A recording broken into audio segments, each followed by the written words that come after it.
start? I'm Greg. I'm Jacqueline. Before I begin, I would like to know, by showing hands, who in here uses at least one social media on a daily basis? Mostly everybody, because that's what we expected on society now. Okay. Now, we all use social media for various reasons, either to connect with our old friends, meet new people, or just for job recruiting, or just putting your name out there, which actually 64% of the companies actually do use social media to recruit, because it's just more efficient and it just expresses more, it's more wider pool. So 89% higher through LinkedIn, 26 through Facebook, and 15 through Twitter. And I actually do have know someone that actually has become, she actually did her dreams through Facebook. She got recruited by one of, I don't know, I think that was a company, but she's a model. She started out modeling by one person, and then after that she just posted her work, her modeling pictures on her social media.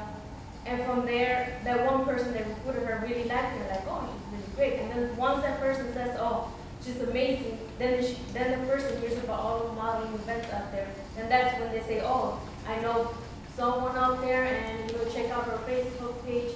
They check out her Facebook page, and then once you know, she's getting a lot of friend requests, messages from her saying, oh, I heard from you, I would like to work with you. And then from there, she's been getting a lot of invitations and events going on in her life. So just as it says, invitation events. You share your interests on social medias, and then just by networking and bringing more people into your life, that just makes you expand your interests and leading others to be successful in whatever hobbies, whether it's art, music, modeling, or stuff like that. And as I said, it also helps you with your life issues. You go on there and say, oh, I need help with finding an apartment, a car, or just any personal life issues.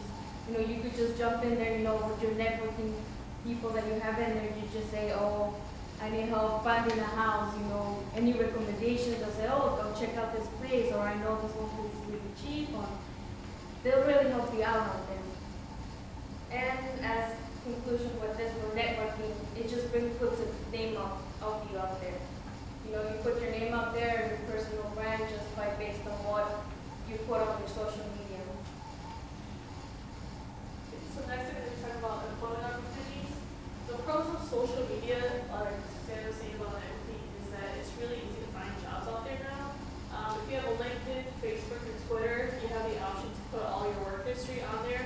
Obviously, you wouldn't want to go between past 15 to 20 years, but it does give you that option, and it does help you tailor your online portfolios. Graphic design artists, photographers, models, like she had said, athletes, health enthusiasts, anything you do or you want to inspire to be, you can tailor your Instagram, Facebook, any social media site that you have, and get your name out there.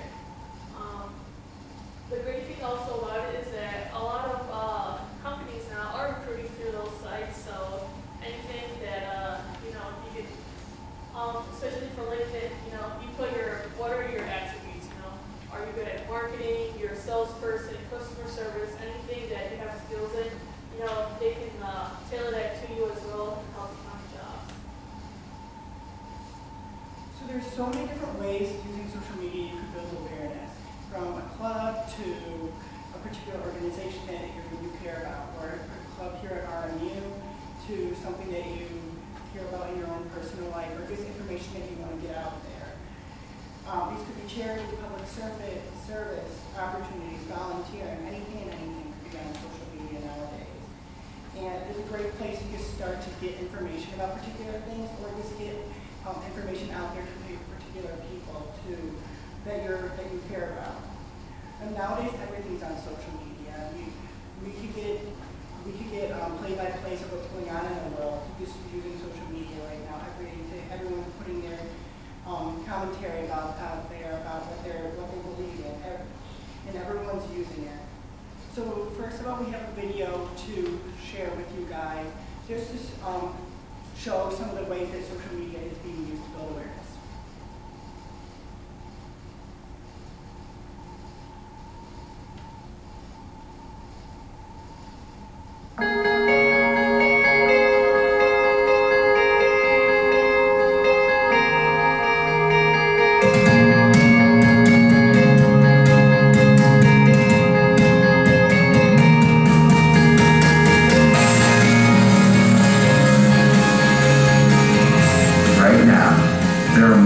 On Facebook than there were on the planet 200 years ago.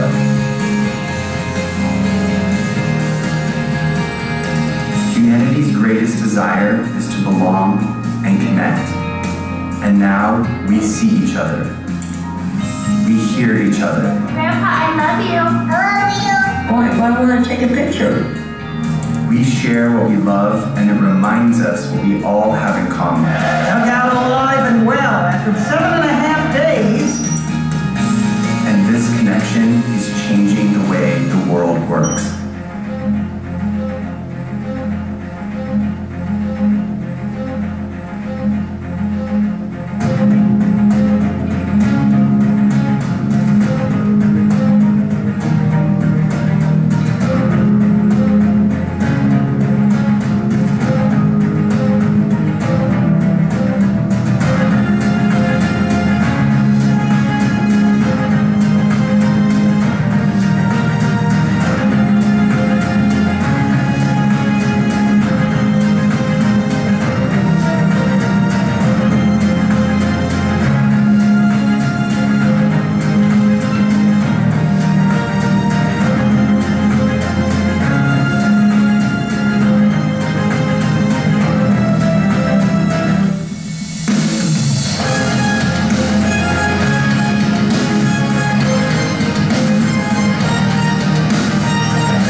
So this video is just showing the different ways that are great to use social media.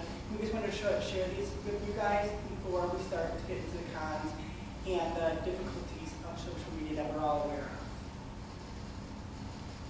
Now we're going to talk about the cons of social media. One will be lack of productivity. How many right now are kind of itching to get your phone out? It's been kind of a long day. One of the problems of lack of productivity, like I said, is the addiction to social media. As the picture suggests, he's gonna, as the phone stuck on there, it's kind of in our blood now, to have our phones at all time. And one of the problems that creates is procrastination. It's a problem because, time is money if you're already working or even at school. So that time is money, and if you're working and you're wasting that time, it's a pretty big chance they're gonna let you go. Also, there's also an inability to multitask. If you're trying to keep up with everything else, but you're not actually doing your work, you're not going to be productive at all. And that can cause problems in your personal life, work life, or home life. You want to be present and keep your social media use to a limit. Okay, so with social media, we came up with some things that will but we say it's common. So how many people in there have a job right now? Okay, you yellow, this right here, missing the yellow shirt. How would you feel if you had an interview for a job that wasn't a face-to-face meeting with the person who's going to supply you the job? Would you feel uneasy? Would you feel like, well, why am I not sitting with her talking about why I should have this position? No, necessarily. Depends on what I guess it depends on where she was. If I, yeah. But of course, how about you, sir? How would you feel? I would say it's uncommon, but I'd be okay with it. How about you? I think I would be at a better advantage face-to-face, or I would be at a little bit of a disadvantage being remote. But if the circumstances were that it had to be through video, or you're interviewing someone, Or a phone call? or a phone call is actually very common, because, so there could be some advantage to it and some disadvantage. Right, of course. So like the group before us said, face-to-face communication, we feel that it's fading. We rely so heavily on email, texting, and social media sites that sometimes we get lost in those things and we don't really know what's going on. We feel like disconnected from our friends, our family, or what have you. So communicating face-to-face can actually increase efficiency and it can improve a relationship with someone. So, and a lot can get misinterpreted with emails or texts. And it's a lot quicker communicating face-to-face with someone rather than a phone call or something. So if I text someone and I don't have to wait 3 hours or a few minutes for them to reply as opposed to when I'm face-to-face with them, I can get a reaction right away. As Tim said earlier in the presentation, one also has to understand that while most people love communicating face-to-face, it isn't always an option. We sometimes have to rely on social media or other things to get our message across to certain people. And I think we all can agree that nothing can replace the value of communicating face-to-face with someone. And most of our interactions already are nonverbal, and communicating face-to-face adds a personal touch. And as time goes on, we hope the art of face-to-face communication isn't something we completely disregard. So endangerment of jobs, we all know that being on social media or get us fired. So every company has different policies of it depending on where you work or what job you're in. You might be encouraged to use social media for your job, or you might get fired for it. For example, just like for marketing, if you're in a marketing position, they might want you to use social media to market their product or market their company versus healthcare. No healthcare company is going to want you to post on social media about their hospital, about their healthcare facility at all. So companies actually have social specific people to look at their employees' social media accounts and their potential employees too when you're being interviewed for your company. So we just need to be careful about what we post and just be smart about it. Don't complain about your coworkers or about your job on social media, even if it is just a high school or college job. Jobs are just going to think you're going to complain about their job that they might be interviewing for, and just cause more problems than good.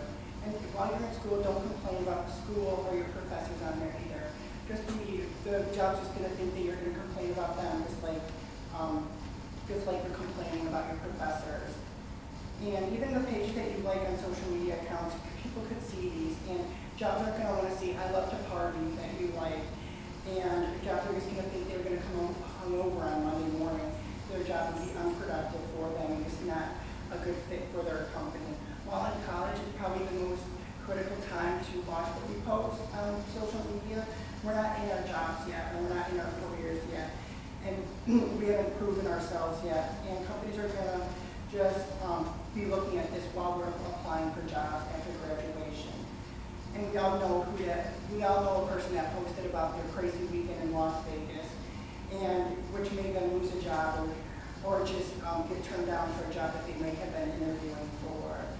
All you have to do is be smart about what you are posting on social media, and then we can succeed. Okay, so just as a small recap, we all feel like social media can be a good place to network, build relationships, and enhance employment opportunities, and it builds awareness of yourself and people around you. But don't allow it to affect your productivity, because I'm sure we're going to have goals social media, tweeting or texting and being out of tune with